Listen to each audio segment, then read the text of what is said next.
Hello दोस्तों, again welcome to कैड्रेक्स education. हमारी आपकी जो पिछले टर्म पे बात हो रही थी वो बात हो रही थी आपकी प्रतिलोम फलन पे। प्रतिलोम फलन ऑलमोस्ट समाप्त हो गया। जो बचे हुए क्वेश्चंस हैं, मैंने आपसे कहा था कि आप लगाइए, जो बचे हुए क्वेश्चंस हैं वो प्रश्नों की सीरीज में देख लिए जाएंगे। ठीक है, आज मैं स्टार्ट करता हूँ आपके लिए एक नया चैप्टर, मैट्रिसेस यानी आव्यूह। आव्यूह यानी मैट्रिसेस। ठीक, क्या होता है मैट्रिसेस? अच्छा, सबसे बड़ी जरूरी बात कि ये मैट्रिसेस का जो प्रयोग है वो आपके हायर क्लासेस में भी प्रयोग होता है। ऐसा नहीं है कि आप केवल यहाँ पे 11th में या 12th में ही पढ़ रहे हैं, 12वीं क्लास में नहीं, आव्यूह का प्रयोग उसके आगे भी होगा। तो आज हम स्टार्ट करेंगे एक नया चैप्टर, नाम होगा आव्यूह। आव्यूह देखिए जरा सा, आव्यूह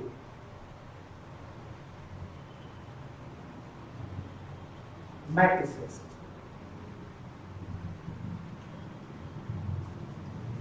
साधारण शब्दों में, अगर साधारण शब्दों में बात की जाए तो मैट्रिसेस या आव्यूह का सेंस होता है जाल।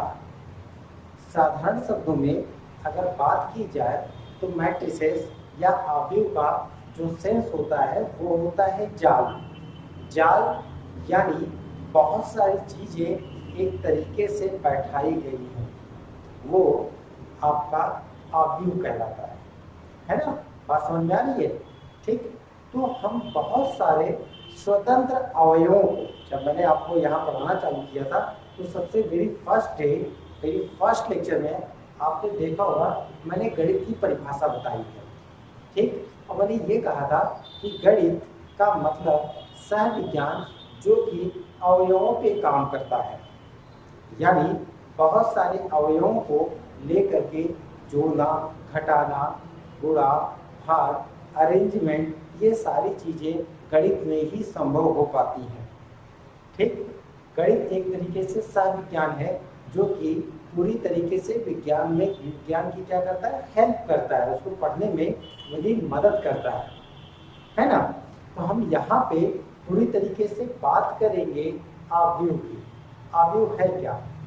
हम बहुत सारे स्वतंत्र अवयवों को अगर एक जगह उठा करके रख दें, ठीक है, m कॉलम, m रो और n कॉलम, यानी m पंक्ति और n स्तंभ में, तो वो चीज आव्यूह कहलाती है। यानी आव्यूह का सेंस सिर्फ इतना समझिए, इसका सेंस है अरेंजमेंट। अरेंजमेंट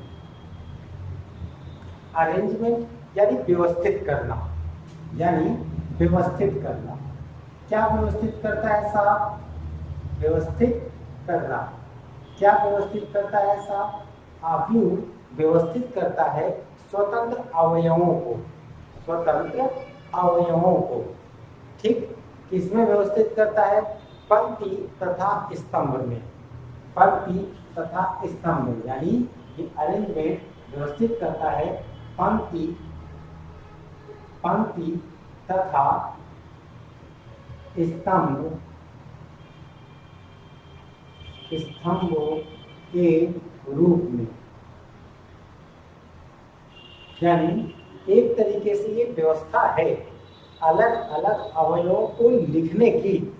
आव्यूह एक तरीके की व्यवस्था है अलग अलग अवयवों को लिखने की। जस्ट वेट, ठीक है ना? तो बात यहाँ पे आपको समझ में आनी चाहिए कि आखिर आव्यूह है क्या। ठीक, मैं एक उदाहरण लेता हूँ।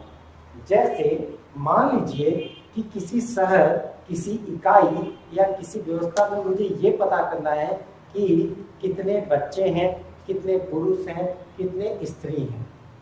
ठीक है, अब मान लीजिए, जैसे एक उदाहरण लेता हूँ, मैंने बात की कि general, OBC, SC, ST, other, ठीक, मैंने यहाँ बात की मेन, विमेन यानी आदमी और औरत, और मैंने ऐसे लिखाना चालू कर दिया। क्या, देखिए जरा सा, 5 3 2 4 3 7 8 5 6 3 12 15 10 15 और 30, ऐसे मैंने लिख दिया। ये मैंने चिल्ड्रन लिख दिया। ठीक, तो अगर मैंने किसी भी कैटेगरी में, देखिए ये अलग अलग आपकी कैटेगरी बन रही है, और ये अलग अलग मेल वुमेन चिल्ड्रन, ये अलग अलग कैटेगरी बन रही है। तो जब हम ऐसे बात करते हैं तो ये कहलाती है पंक्तियां। ये क्या कहलाती है? पंक्तियां, पंक्तियां। और जब हम ऐसे बात करते हैं तो ये लोग कहलाते हैं स्तंभ, स्तंभ। ठीक है ना, बात समझ में आ रही है? अगर तो सिंपल है क्या, हम कहते हैं आव्यूह एक तरीके का साधारण सा व्यवस्था है जिसमें हम स्वतंत्र अवयवों को हम m पंक्तियों में और n स्तंभ में व्यवस्थित करते हैं। मैंने यहाँ पे कुछ डेटा लिया एक पर्टिकुलर एरिया का, और उस डेटा को अगर मैं ऐसे लिखूं इस तरीके से, 5 3 2 4 3 7 8 5 6 3 12 15 10 15 20, तो ये इस तरीके से जब लिखा जाएगा तो ये सिस्टम आपका आव्यूह कहलाएगा। यहाँ पे 3 पंक्तियां यानी 3 रोज है, 5 कॉलम यानी 5 स्तंभ। हम यहाँ पे जा करके इसको ऐसे लिखते हैं 3 क्रॉस 5, 3 क्रॉस 5। ठीक है, तो ये आपका आव्यूह प्रदर्शन करने का तरीका होगा। ये अपना आव्यूह प्रदर्शन करने का तरीका होगा। और भी तरीके हैं प्रदर्शन करने के, जरा सा वो देखेंगे। ठीक है, तो सबसे पहला जो टॉपिक आता है वो आता है कि आव्यूह का प्रदर्शन यानी किस तरीके से किया जाता है। पहले तो आप इसकी जरूरत समझ लीजिए, नीड समझ लीजिए कि आखिर क्या क्या इसकी जरूरत है, किस तरीके से इसकी जरूरत है, और आखिर क्यों पढ़ते हैं, आव्यूह की जरूरत क्या है। ठीक है, तो आव्यूह की जरूरत mn अवयवों को, mn स्वतंत्र अवयवों को व्यवस्थित करके लिखने की जरूरत है। तो जैसे ही हम mn अवयवों को व्यवस्थित करके स्वतंत्र करके लिखना चालू करते हैं, हम वहां पे आव्यूह का प्रयोग करना चालू करते हैं। आजकल इसकी इम्पोर्टेंस क्यों ज्यादा बढ़ गई है? क्योंकि सबसे ज्यादा दोस्तों, सबसे ज्यादा आगे चल करके प्रोग्रामिंग का जमाना है। ठीक है, लोग कंप्यूटर पे बैठते हैं, अलग अलग प्रोग्रामिंग करते हैं। गवर्नमेंट का सेक्टर ही से आप देख लो ना कि गवर्नमेंट के सेक्टर में कंप्यूटर पे अगर मुझे ये पता करना हो कि एससी में, वेमेन में कितने लोग हैं, तो इधर से और इधर से, यानी बाई कंडीशनल की जब बात आती है, यानी एक साथ किन्हीं अवयवों पे 2-2 कंडीशंस की बात आती है, तो वहां पे इस आव्यूह से अच्छा कोई नहीं होता। इस आव्यूह से अच्छा कोई नहीं होता। बात समझ में आ रही है? तो इस तरीके से हम आव्यूह की रचना करते हैं, आव्यूह का व्यवस्था करते हैं, आव्यूह को देखते हैं। ठीक है, तो इतनी देर से मैं बोल रहा हूँ लगातार, तो मेरी समझ से इतना तो समझ में आ ही गया होगा कि आव्यूह की आगे जरूरत क्या है। ठीक है ना, लास्ट एक बार और बोलता हूँ। ठीक, आव्यूह mn पंक्ति तथा स्तंभों में स्वतंत्र अवयवों को व्यवस्थित करने की प्रक्रिया है। ठीक है ना, mn अवयवों को m पंक्ति तथा m स्तंभ में व्यवस्थित करने की प्रक्रिया है। चलिए मैं लिखता हूं इसको और इसके बाद इसके प्रदर्शन की बात करता हूं।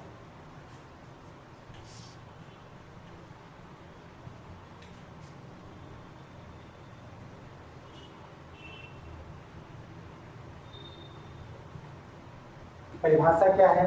परिभाषा इसकी सबसे पहले परिभाषा इस तरीके से दी जाएगी। परिभाषा अवयव Mn स्वतंत्र अवयवों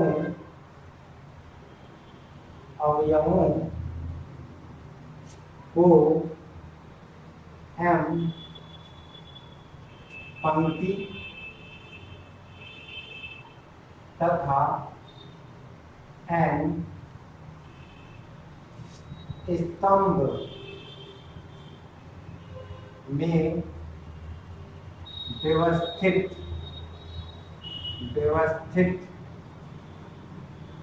करने की प्रक्रिया या व्यवस्था है।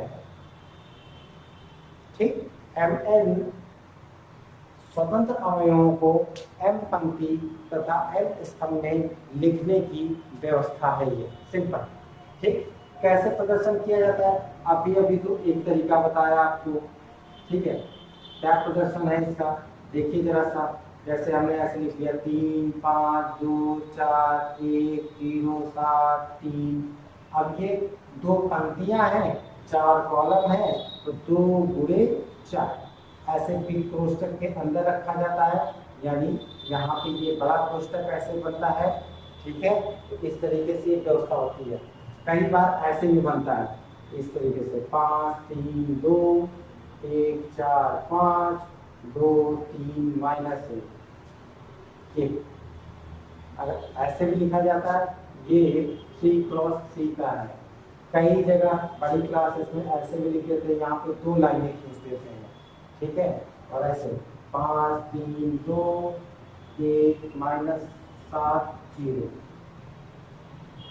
ये 2 गुणे 3 की प्रक्रिया है।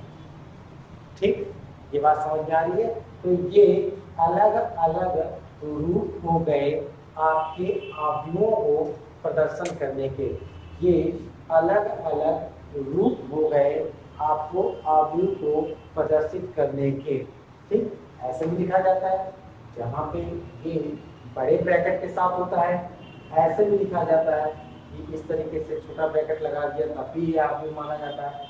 या तो 2 रेखाएं होती हैं। तो मैंने जितनी भी संभावनाएं बनती थी अवयव को प्रदर्शित करने की, वो सारी संभावनाएं मैंने यहाँ पर लिख दी है। ठीक है ना?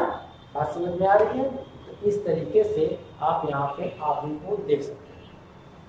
इसके आगे अब क्या है? इसके आगे सबसे जो पहला तरीका है वो है अवयवों के प्रकार। ठीक है ना? अवयवों के प्रकार। ठीक, या एक चीज और समझिएगा जरा सा, ये चीज, ये जो 2 क्रॉस 4 लिखा हुआ है, 3 क्रॉस 3 लिखा हुआ है, 2 क्रॉस 3 लिखा हुआ है, इसको कोटि बोलते हैं। यानी ऑर्डर, किस ऑर्डर का अवयव है, तो कोटि। ठीक है ना? इसी को क्या बोल देते हैं? ऑर्डर। ठीक, कोटि या ऑर्डर दोनों शब्द यूज करते हैं। तो जनरली हिंदी मीडियम में भी और इंग्लिश मीडियम में भी, ठीक है, ऑर्डर ही शब्द यूज किया जाता है। पर कहीं कहीं पे अगर कोटि लिखी हुई है तो आपको समझ में आना चाहिए कि कोटि का जो सेंस है वो ऑर्डर से है। कोटि का जो सेंस है वो किससे है? ऑर्डर से है। ठीक है ना? तो यहाँ तक हमने अवयव को लिखना सीखा। अब हम बात करेंगे अवयवों के प्रकार की। अवयव कितने प्रकार के होते हैं, किस तरीके से लिखे जाते हैं, क्या होते हैं, क्या तरीका होता है, जरा सा देखते हैं इसको।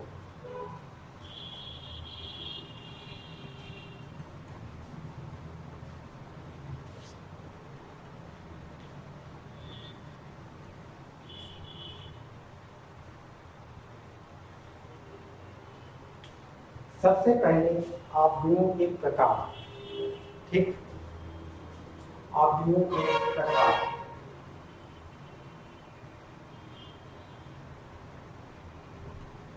अवयवों के प्रकार। ठीक, सबसे पहले होता है रिक्त अवयव।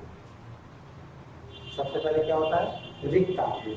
यानी किसी अवयव के अगर सभी अवयव शून्य हो जाए, पहला रिक्त अवयव, रिक्त अवयव, ठीक है। रिक्त अवयव क्या है, अगर किसी अवयव के सभी अवयव शून्य हो जाएं, यानी कैसा भी अवयव बना हुआ है अगर सारे के सारे अवयव शून्य होते चले जा रहे हैं, ठीक है, तो ऐसे अवयव आपके रिक्त अवयव कहलाते हैं। ये ऐसे अवयव आपके रिक्त अवयव कहलाते हैं, ठीक है। पंक्ति तथा स्तंभ। अच्छा, अवयव दिखाने का क्या तरीका हुआ वो भी आप यहाँ समझ लीजिएगा।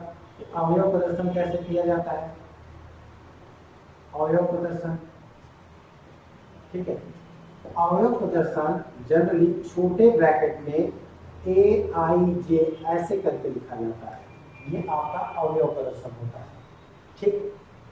आई का मतलब रो से है यानी पंक्ति से है, और जे का मतलब कॉलम से है, जे का मतलब किससे है, कॉलम से, ठीक। ये अवयव प्रदर्शन है। और अवयव प्रदर्शन क्या है, अवयव प्रदर्शन, अवयव प्रदर्शन, अवयव प्रदर्शन में आप इटैलिक ए ऐसे किसी भी अवयव को दिखा सकते हैं या बोल्ड करके दिखा सकते हैं, कि ये सब आपके अवयव प्रदर्शन होते हैं, ठीक है। अवयव प्रदर्शन, अवयव प्रदर्शन। यहाँ पे IJ, आई का मतलब आई आपका पंक्ति बताएगा, और जे का मतलब स्तंभ बताएगा, ठीक है। तो ये आपका अवयव प्रदर्शन होगा, ये आपका अवयव प्रदर्शन होगा। यदि AIJ इक्वल टू शून्य, यानी सारे के सारे अवयव इसके शून्य हो, तो अवयव रिक्त अवयव कहलाता है, रिक्त अवयव कहलाता है,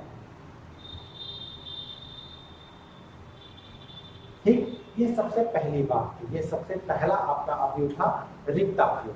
यानी किसी भी अवयव के यदि सभी के सभी अवयव शून्य हो जाएं, किसी भी अवयव के यदि सभी के सभी अवयव, किसी भी अवयव के यदि सभी के सभी अवयव शून्य हो जाएं, तो आप तुरंत समझ जाइए कि इस तरह का अवयव जो होगा वो आपका रिक्त अवयव कहलाएगा।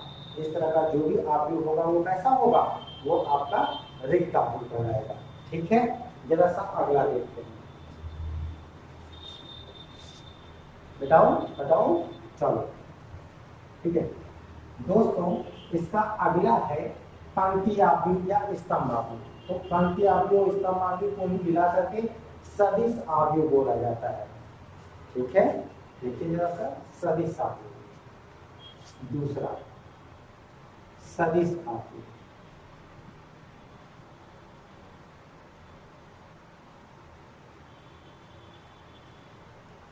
ठीक। वेक्टर, सदिश मतलब वेक्टर, पढ़ा होगा फिजिक्स में, तो पढ़ाते होंगे ना कि राशियां दो तरीके की होती हैं, एक होता है सदिश और एक होता है अदिश। सदिश क्या होता है, जब स्वतंत्र अवयवों को लेकर के हम किसी पर्टिकुलर में बढ़ते हैं तो वहां पे आपका जो है सदिश क्रिएट हो जाता है। यानी एक से ज्यादा स्वतंत्र अवयव होने पर हम सदिश का प्रयोग करते हैं, है ना। वहां पर जरूरत पड़ती है कि आखिर वेक्टर की जरूरत कब पड़ेगी, है ना। आखिर वेक्टर की जरूरत कब पड़ेगी, तो पता चला जब स्वतंत्र अवयव किसी में कहीं पे क्रिएट होंगे। भाई गणित क्या है, गणित तो सब विज्ञान है ना, तो विज्ञान में प्रयोग होगी तो पर विज्ञान में कहाँ प्रयोग होगी, तो उसकी भी कंडीशन पता होनी चाहिए।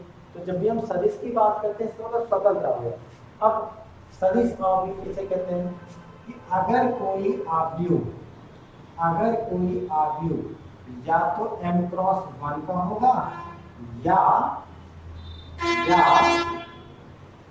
1×n का होगा, यानी m रो और एक स्तंभ, या एक ही रो होगी पर n स्तंभ होंगे, तो पंक्ति और स्तंभ यानी या तो पंक्ति एक हो जाए और या तो स्तंभ एक हो जाए। अगर किसी आव्यूह में ऐसा होता है तो ऐसे आव्यूह आपके सदिश आव्यूह कहलाते हैं। इसके अलावा जो बचे हुए जितने आव्यूह होते हैं वो सारे के सारे अदिश आव्यूह कहलाते हैं। तो सदिश आव्यूह और अदिश आव्यूह, ठीक है ना, बात समझ में आ रही है? सदिश आव्यूह और अदिश आव्यूह यानी इसमें दो तरीके की चीजें हुई। क्या चीजें हुई? पहला आपका स्तंभ आव्यूह, स्तंभ आव्यूह, और दूसरा आपका पंक्ति आव्यूह, पंक्ति आव्यूह। बहुत जरूरी टर्म है पंक्ति आव्यूह, स्तंभ आव्यूह, बहुत इंपॉर्टेंट होता है। अभी नहीं पता चलता है पर जैसे ही हम हायर क्लासेस की तरफ बढ़ते हैं, आगे की तरफ बढ़ते हैं, तो हमें समझ में आता है कि नहीं इट्स मोस्ट इम्पोर्टेंट थिंग्स, बहुत ज़्यादा जरूरत पड़ती है इनकी। और सबसे बड़ी चीज़ गणित में सेंस की जरूरत पड़ती है कि आखिर आपको समझ में कितना आ रहा है कि कौन सा पोर्शन कहाँ पे प्रयोग करना है, कितना प्रयोग करना है और कैसे प्रयोग करना है। तो कहाँ, कितना और कैसे, ठीक, इन तीनों के बारे में अगर आपको आइडिया होता है तो आपके लिए बहुत आसान हो जाती है मैथमेटिक्स, वेरी इजी। ठीक है, जरा सा हम यहाँ समझाते हैं। आपका क्या है? स्तंभ आव्यूह।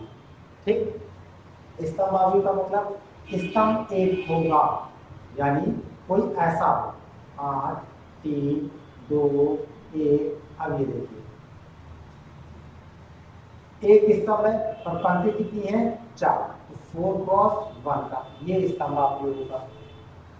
ये आपका क्या होगा? स्तंभ आव्यूह। ठीक, अच्छा पंक्ति आव्यूह क्या है? 3 2 0 -5। ये देखिए ये 1 गुणे 4 का।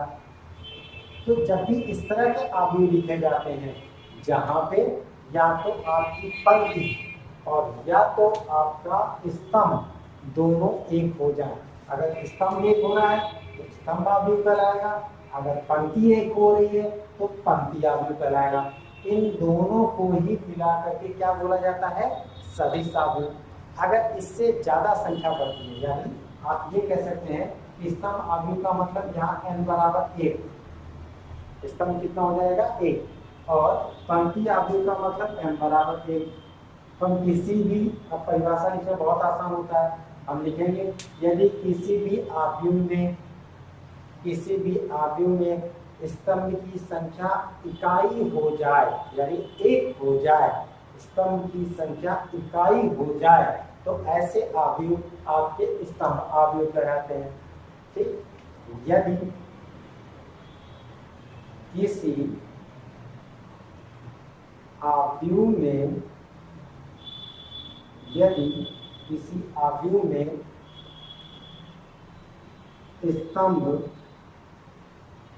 स्तंभों की संख्या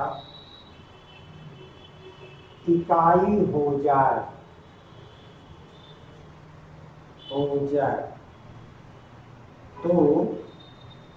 स्तंभ आव्यूह कहलाता है। स्तंभ आव्यूह कहलाता है, स्तंभ आव्यूह कहलाता है। पंक्ति आव्यूह क्या है? यदि किसी आव्यूह में पंक्तियों की संख्या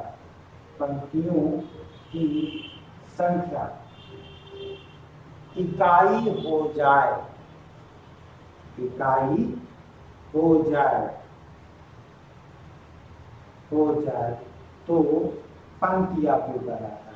तो पंक्ति आव्यूह कहलाता है।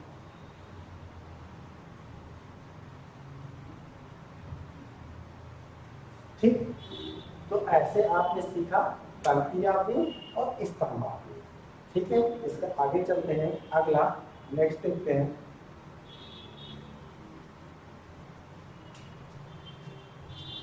तीसरा हमने रिक्त अवयव बता दिया, सदिश अवयव बता दिया।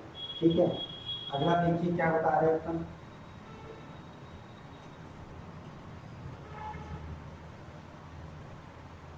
अगला है आपका आयताकार अवयव। अगला है तीसरा यहाँ पे हमने लिखा आयताकार अवयव। आयताकार अवयव यदि किसी अवयव में पंक्ति तथा स्तंभों की संख्या बराबर ना तो वो अवयव आयताकार अवयव कहलाता है। यानी यदि किसी अवयव में पंक्ति तथा स्तंभों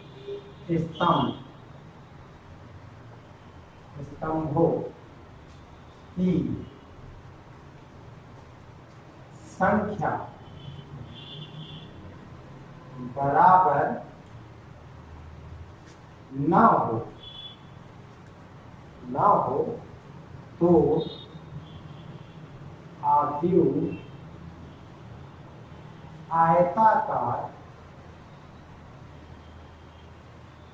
अवयव आयताकार कहलाता है। अवयव आयताकार कहलाता है। ठीक है ना। तो अगर किसी अवयव में पंक्ति तथा स्तंभों की संख्या बराबर नहीं है तो वो हमेशा आयताकार अवयव बनेगा। यानी आप ये कह सकते हैं कि m का वैल्यू n के इक्वल नहीं होना चाहिए। m का वैल्यू n के इक्वल नहीं होना चाहिए। इसका मतलब कुछ ऐसा बनता है, कैसे 5 3 2 1 4 -3। अब कितने रो हैं? 2 रो हैं, 2 पंक्तियां हैं। स्तंभ कितने हैं? स्तंभ 3 है, यानी ये 2 क्रॉस 3 का हो गया। इसका मतलब ये आपका आयताकार अवयव हो गया। ठीक, ये भी आयताकार अवयव है। 5 3 2 1 4 0 3 गुणे 2, ये भी कैसा अवयव है? आपका आयताकार अवयव है। ठीक, ये बात समझ में आ रही है। तो एक तो ये क्षैतिज आयताकार और एक तो वो ऊर्ध्व आयताकार। तो इसमें भी 2 तरीके का अवयव बना देते हैं लोग, एक क्षैतिज बना देते हैं, एक ऊर्ध्व बना देते हैं। उतना जरूरत नहीं है पढ़ने का, बट हाँ जानते रहो आप कि अगर किसी अवयव में पंक्तियों की संख्या और स्तंभों की संख्या अलग अलग है तो ऐसे अवयव आपके आयताकार अवयव कहलाते हैं। ठीक है, आज मैंने थोड़ा सा इंट्रोडक्शन दिया है। अगली क्लास में हम बात करेंगे वर्ग अवयव की, विकर्ण अवयव की, तत्समक अवयव की और अदर टाइप के अवयव की। साथ में बात करेंगे अवयवों के ऊपर बीजगणित की। ठीक है ना। तब तक आप लोग थोड़ा सा बुक खोलने का और हल्का सा देखने का। ठीक है, अल्टीमेटली एग्जाम को आपको ही देना है ना, एग्जाम मेरे को थोड़ी देना है। तो जब एग्जाम आपको देना है तो डेफिनेटली मैं उम्मीद करता हूँ कि आप बहुत अच्छी तरीके से अपनी प्रिपरेशन करेंगे। ठीक, बाकी जो हम हेल्प कर सकते हैं वो हेल्प करेंगे। अगर आपको कहीं पे डाउट होता है, कहीं आपको दिक्कत होती है, definitely you can contact Gedrex Education. Gedrex Education पे बात करिए, वहाँ से आपको सोल्यूशन मिलेगा। ठीक है ना। तो मैं फिर नेक्स्ट क्लास में वेट करता हूँ और नेक्स्ट वीडियो लेक्चर मैं आपके लिए डालता हूँ। ठीक है, तब तक के लिए बाय बाय। और गेड्रेक्स एजुकेशन की तरफ से अगेन थैंक यू।